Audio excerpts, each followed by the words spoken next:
안녕하세요. 오늘은 정말 특별하고 또 어떻게 보면 좀 무서운 주제를 가져왔습니다. 바다 가장 깊은 곳, 그 누구의 눈에도 띄지 않는 곳에 인류가 만든 가장 파괴적인 무기가 숨어 있거든요. 네, 바로 그 궁극의 무기, 핵 잠수함에 대한 모든 것을 한번 파헤쳐 보겠습니다. 여러분, 한번 생각해 보시죠. 인류가 만든 무기 중에 가장 강력한 게 과연 뭘까요? 단 하나만으로 전 세계의 운명을 좌지우지할 수 있는 그런 무기요. 아마 여러 가지가 떠오르실 텐데요. 아주 결정적인 힌트가 바로 얼마 전 뉴스에 나왔습니다. 무려 42년 만에 이 무기가 우리나라의 모습을 드러냈거든요. 네, 맞습니다. 바로 전략 핵잠수함입니다. 오늘의 이야기는 바로 여기서부터 시작됩니다. 자, 그럼 첫 번째 이야기입니다. 42년 만에 한반도를 찾아온 이 거대한 방문객은 과연 어떤 의미를 가지고 있을까요? 이번에 부산항에 들어온 잠수함이 오하이오급인데요. 이 크기가 정말 어마어마합니다. 길이가 170m면 축구장 하나 반을 훌쩍 넘는 거고요. 무게는 18,750톤. 감이 잘 안 오시죠? 우리나라의 최신예 잠수함인 3,000톤급 잠수함 6척을 합친 것보다 더 무겁다는 뜻이에요. 말 그대로 거대한 빌딩 하나가 소리 없이 바닷속으로 움직인다고 생각하시면 됩니다. 아니 근데 왜 하필 42년 만일까요? 이게 정말 중요한 포인트입니다. 마지막 방문이 1981년이었거든요. 이 타임라인을 보시면 그 이유가 좀 더 명확해져요.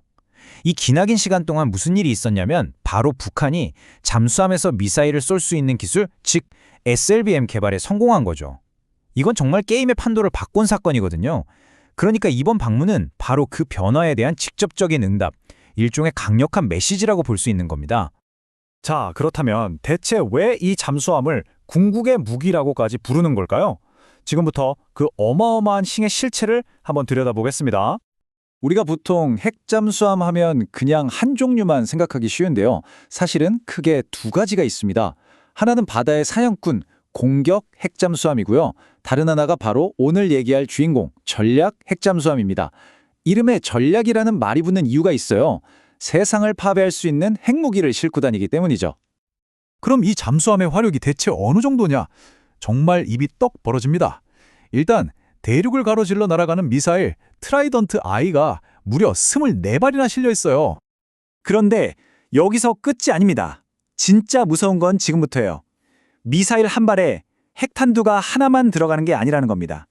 여러 개의 핵탄두가 들어있어서 각기 다른 도시나 군사기지를 향해 동시에 날아갈 수 있죠. 그러니까 미사일 단 한 발로 목표 여러 개를 한꺼번에 초토화시킬 수 있다는 얘기예요. 자, 그럼 이 모든 파괴력을 다 합치면 어떻게 될까요? 이 잠수함 단 한 척, 여기에 실린 핵무기의 총 위력은 히로시마에 떨어졌던 원자폭탄의 무려 1600배입니다. 1600배요. 이건 뭐 도시 하나가 아니라 한 나라, 어쩌면 문명 자체를 위협할 수 있는 정말 상상조차 하기 힘든 파괴력인 거죠. 이렇게 무시무시한 무기를 대체 왜 만드는 걸까요? 이제부터는 이 무기가 존재하는 진짜 이유, 그 전략적인 목적에 대해 한번 알아보겠습니다. 보통 강대국들은 핵3축이라는 개념으로 핵전력을 운용합니다. 일종의 삼중 보험 같은 건데요.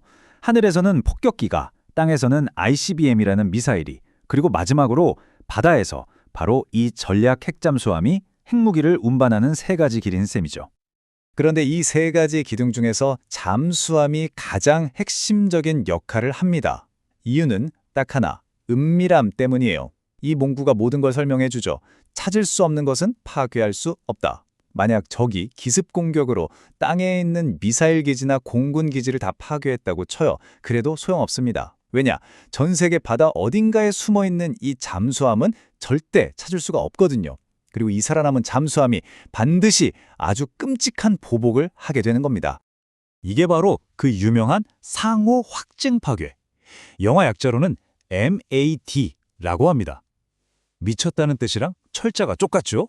정말 그 이름처럼 미친 전략이에요. 내가 너를 공격하면 너도 나를 완전히 파괴할 수 있다는 걸 서로가 너무 잘 아는 겁니다. 그래서 결국 아무도 먼저 핵 버튼을 누르지 못하게 만드는 공포의 균형. 이 전략의 가장 핵심적인 보증수표가 바로 바닷속에 숨어있는 핵 잠수함인 거죠. 자, 그럼 다시 현재로 돌아와 볼까요?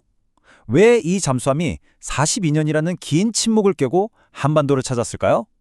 지금의 지정학적 상황과 한번 연결해서 살펴보죠. 왜 하필 지금일까요? 여러 가지 이유가 복합적으로 작용하고 있습니다. 일단 북한이 핵무력을 거의 완성했다고 선언했고 잠수함 발사 능력까지 갖췄죠. 게다가 태평양에서는 미국과 중국의 힘겨루기가 점점 더 심해지고 있고요. 그러니까 이번 방문은 이 모든 복잡한 상황에 대해 미국이 보내는 아주 강력한 메시지인 셈입니다. 우리 여기 있다, 다 지켜보고 있다고요. 이걸 좀 어려운 말로 확장 억제라고 하는데요. 쉽게 말해서 내 친구 건들면 너는 나한테 맞는 줄 알아? 이거예요. 동맹국이 공격받으면 미국이 자기 땅이 공격받은 것처럼 해구산으로 지켜주겠다는 약속이죠. 잠수함이 부산항에 딱 나타난 건 말로 100번 설명하는 것보다 더 강력하게 동맹국은 안심시키고 잠재적 적에겐 경고를 보내는 아주 효과적인 상징적인 행동인 겁니다. 이런 상황을 쭉 지켜보다 보면 우리 머릿속에 자연스럽게 이런 질문이 떠오르죠. 아니, 그럼 우리도 우리만의 핵잠수함을 가져야 하는 거 아닐까? 이 문제는 정말 찬반이 팽팽하게 맞서는 주제입니다. 찬성하는 쪽에서는 우리 힘으로 우리를 지키려면, 그리고 주변 강대국들 사이에서 목소리를 내려면 반드시 필요하다고 주장하죠. 하지만 현실의 벽이 너무 높습니다. 핵무기가 더 퍼지는 걸 막기 위한 국제조약, 그리고 미국과의 원자력 협정 때문에 핵연료를 구하는 것부터가 사실상 불가능에 가깝거든요. 핵잠수함을 만들려면 딱 3가지 열쇠가 필요해요.